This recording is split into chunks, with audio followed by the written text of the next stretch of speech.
Hey Raiders, Jacko here with another Raid Shadow Legends video. Today we're going to be continuing in our beginner's tutorial series, and we're going to go ahead and finish up on the dungeons, well, the loot dungeons, by taking a look at Spider's Den. Now, important thing about Spider's, well, there are quite a few things important about Spider's Den, but some of the primaries. First, Spider's Den is the only place you're going to get rings, amulets, and banners as regular drops. So, vitally important dungeon for your heroes, especially for the ones you get to 5 and 6 stars and fully ascended as you open up those slots. Honestly, I need to hit Spider's Den more than I have. I am missing banners on a few of my champions. I don't have very good amulets. And the reason is because Spider's Den is a pain in the proverbial arse. There's so much going on in this fight. As with all the other dungeons, your real tipping points are going to be stage 13 and stage 16 and of course stage 20. As you can see, I am not to stage 13. Maybe Iron Brago can get me there. Maybe. Let's find out, shall we? So we'll go ahead and get here. It's the same squad I've been using for all of these videos except for Fire Knights, because as a free-to-play player, having a primary group that can do most of my content is so important. So very important because of the investment of energy and time and headache to get your characters to level 66 stars. So having a primary group that you can rely on to push yourself in content as far as possible, and then subbing in one person at a time for other content such as Doom Tower, or in my case Fire Knights and such, is the way to go. It's really the only way to go, otherwise you're going to be nuts. So, Spider, no ways to worry about. That's okay, it's got tons of spiderlings. So let's look at the passives real quick and we'll find out what's going on. Almighty immunity, just like all the others. Can't be stunned, frozen, sleep provoked, blah blah blah blah blah. However, the spiderlings can, so take that into account. Healing assured. Immune to heal reduction debuffs, receives less damage from poison debuffs. Not too shocking, it's a poison-based boss to begin with. And another passive, Spiderling Horn. Spawns 6 Spiderlings at the start of the round. Spawns 2 Spiderlings at the start of each enemy champion's turn. Spawns 4 Spiderlings at the end of Skavag's turn. Skavag can have a maximum of 10 Spiderlings in a battle at a time. Skavag consumes all remaining Spiderlings at the start of each turn. If Skavag consumes Spiderlings, she will not consume them on the following turn. Skavag heals by 3% of her max HP for each Spiderling consumed, so up to 30%, and permanently increases her attack by 10%, so by 100%, presumably, if she's got all of her Spiderlings up, for each Spiderling consumed. Heals from lifesteal artifacts and skills that heal based on damage inflicted will only heal champions by 35% of the stated amount when attacking Skavag or her Spiderlings. So she's got a kind of a healing reduction debuff in there, just naturally. Enfeeble, attacks all enemies, has a 70% chance of decreasing the turn meter by 30%. If a target's turn meter is fully depleted, places a sleep debuff on them. Finally, attacks all enemies, damage increased by 15% if the target has poison debuffs. I'm actually doing really good here, but we've got a lot to talk about. So, some of the problems you're going to run into on Skavag. 1, if you can't get rid of the Spiderlings fast enough and she gets turns, she's just going to keep healing. It's a real headache. Honestly, it's usually the reason I die to her. Second, each of those little Spiderlings she puts out does a poison debuff, as you can see on Iron Brago here. So she's going to just rack up poison debuffs on us. Just massive amounts. That's usually going to kill a character if they're not cleansed or something along those lines, or if they're not getting a lot of health back as she fights. So you've got those two things, healing and the poisons. Additionally, every time she gets a turn, she's healing and increasing her attack. So her attack's going to go up the more turns she gets. It's just, the encounter snowballs. The longer it goes on, the less likely you are to win. You'll see a lot of high-end players using 2 Cold Hearts or 2 Septimuses, things like that, to just rack in as much damage on Skavag, the main spider, as fast and as hard as possible. and a very viable technique. So what are some other techniques? A cleanser on your team, someone who can get rid of the poison debuffs quickly. Also having a off affinity tank. So this is someone who's off affinity. It doesn't work very well because this is a void affinity for this fight, but someone who is an off affinity is going to attract all of those, all of the Spiderling's attack. If you set them up to counterattack and in lifesteal gear, if they happen to be a counterattack champion, someone that can give themselves counterattack and they're in lifesteal gear, they're going to be healing themselves every time the little guys hit them, which is going to be invaluable. Another way to deal with the Spiderlings is CC. So if you have someone like Sile of the Drakes who can do stuns, those are going to be great. If you've got a Provoker that can pull all of those spiders onto them and then boost your resistance as high as you possibly can so that those poison debuffs aren't landing, those are going to be two very viable ways to deal with the spider. You also want to be doing max HP damage or single target damage to Skavag as much as possible. You really want to burn her down. The more that you can burn her and ignore the rest of the Spiderlings, the better. The exception to this is if you've got someone who can do an AoE burn, like Ultimate Galek. AoE HP burn, like Ultimate Galek. Ultimate Galek and HP burns are very valuable if you can spread them to all the Spiderlings, because that means that when they go, there's all this damage landing onto Scarvag because of the way HP burn works. So this is one of those places in the game where HP burn is invaluable. Additionally, turn manipulation, just like with Firemite, turn manipulation on her is going to be great. The more you can manipulate her turn and keep her from taking turns, the less she's going to heal, and therefore the less damage she's going to be outputting. It's just going to be good for you all the way around. Now, look how much poison is on Iron Brago. He's probably not going to survive that next time he gets a turn. Massive amounts of damage there. So there you have it. There are a lot of strategies for Spider. And up to a certain point in your playthrough, you can just power through them.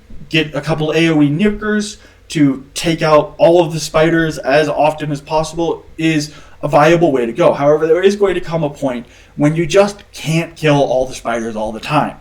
When that point comes is when you're going to have to strategize. Use your HP burns, your turn manipulation, things along those lines. So there you have it for Spider, an absolutely invaluable dungeon to do. And one note that I didn't put when we talked about the artifacts that they drop is those artifacts are also the highest selling artifacts for silver. So if you're low on gold, Spider's Den is the way to go to get as much gold as you can. Aesthetically, let's go ahead and look at Raglan. We have not done a Banner's Lords yet, and Raglan is an amazing support champion. And apparently we're going with a gold theme. As we did Cardiel last time, Raglan is also in beautifully tooled gold plate armor. Starting at the feet, she's got nicely articulated boots or sabatons. Sabatons, new word for us. So sabatons are armored boots, essentially. So she's got very gorgeous armor plating on her boots. She's got great greaves, and they're not even going to get in the way. Assuming she's been practicing in heels, that's not an issue. Her knees are very classic Gothic German knees, even with the flange out of the side. That's a flange for people who don't know. It's a great protection for the side of the knee. These pointed out pieces or the curved pieces on the top and the bottom means that she's got full mobility in her leg. Good armor on the knees. She's got very good upper leg armor that actually comes all the way around to the back. That's impressive. I'm not sure how she flexes. There must be some give in there. So some room between her and the actual armor. She doesn't really have any hip protection. She's got a little bit over here in the drape. Beautiful drape. Purple is generally a royalty color. It was a hard dye to get a hold of in the European regions during the Middle Ages and such. So she's obviously of a royal line of somewhat. of some kind. She's got a very nice chest piece here, though it looks like it's built like a bodice, so it may inhibit her breathing, and it doesn't cover her upper chest areas. Let's hope she has some sort of nice gorget under that cape and cloak to protect her neck at the very least. She might be in full gauntlets. In fact, she is. She is in full actual gauntlets, which means the fact that she's using a poleaxe is decent. She's not going to lose fingers. She's not going to be coming home stumped. Beautiful, beautiful gauntlets. They've got full articulation. They're attached to her vambraces, so they're full gauntlets, which is impressive. I mean, hard to work, hard to make work. Many, many hours of fitting and retuning, and they're finger gauntlets. So each finger is protected individual. Far more dexterity in her hands. Her upper shoulder piece here is interesting. It looks like it's trying to combine a shield. However, the actual pauldron under that addition is actually really nice. She even has a little bit of shoulder blade protection on the back end. The pauldron is nice. It's fitted to her shoulder. It's articulated down the arm, giving her a bit of arm protection. Absolutely beautiful. And it's still tooled. Good elbow armor. The helm is reminiscent of a great helm. Also called a flat top helm. Usually they don't have the crown portion here. They're just a flat piece. The eye slit is very typical. It's actually a little bit wider than usual, so she should have decent peripheral vision. Though I've worn a helm like that, you've got pretty much no vision down. So you just kind of have to know what's going to be going in those directions. Anticipate your enemy's body movements quite a bit. The crown isn't even that big. It's not going to get in her way in a fight. The cape and her crest emblazoned on the back and everything, absolutely 100% impressive armor. Raglan is definitely getting a 5-star for armor. Or 5 gourd. 5-star? Come on. Think before you talk, Jacko. 5 gourd on the armor. On the weapon, pretty plain poleaxe, which is really weird given how much detail and working went into the armor. The fact that the poleaxe is very plain. It's got a little bit of decoration in the upper part here. It's got a long enough spearhead that it can be used for spear work as well as poleaxe work. So it's effective. It's utilitarian though, which is very odd given the fact that she's likely royalty. That really should be much more decorated, much more impressive. Maybe she found it on the battlefield in a fight when she lost her own weapons and it just grooved with her. I have no idea, but because of just how plain it is, I'm going to have to give Raglan's weapon a 3-star. She's one of the first poleaxe users or polearm users we've seen come out of this game who could actually fight effectively in a melee. She's not going to lose limbs. She's not going to be killed in a matter of seconds. She's nicely, heavily protected. And she's obviously royalty. And when royalty steps on the field, and in the society I run in, where I learn to fight with medieval weaponry and such, there is royalty. Whenever royalty steps out on a melee field, they are always surrounded by the best fighters.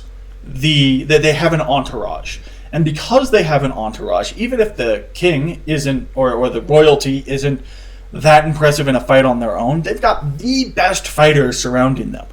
So that bubble of power that walks onto the field is terrifying. It's likely to break shield walls where shield walls need to be taken.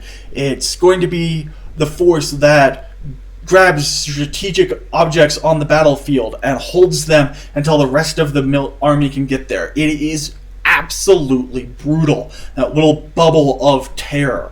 As such, her badassitude, I'm going to have to give 5 gourds as well. It is terrifying going up against royalty, even if the royalty is not good. That entourage they have makes them terrifying. So, overall, given Raglan's amazing armor, the fact that she's going to be a just absolute wrecking ball on the melee fields because of the entourage that is around her, I'm going to go ahead and give Raglan a 4 gourd for overall effect. The fact that she doesn't have a very good weapon is the only reason she's not getting a 5 gourd. So we're running a streak here, people. This is, the third, fourth hero we've looked at, a champion that we've looked at on these beginner tutorial series that have had absolutely great armor. It warms my heart to see these things, because we've then got people like War Maiden who's there just for the sex of it. Anyways, I hope you enjoyed. If you have any comments or questions, any tips or tricks that you have, or any champion aesthetic reviews that you would like to see, please put them in the comments below. And if you enjoyed the content here on Jacko's Raider Rants, please give me a like, subscribe, and toll that bell so you don't miss any other episodes.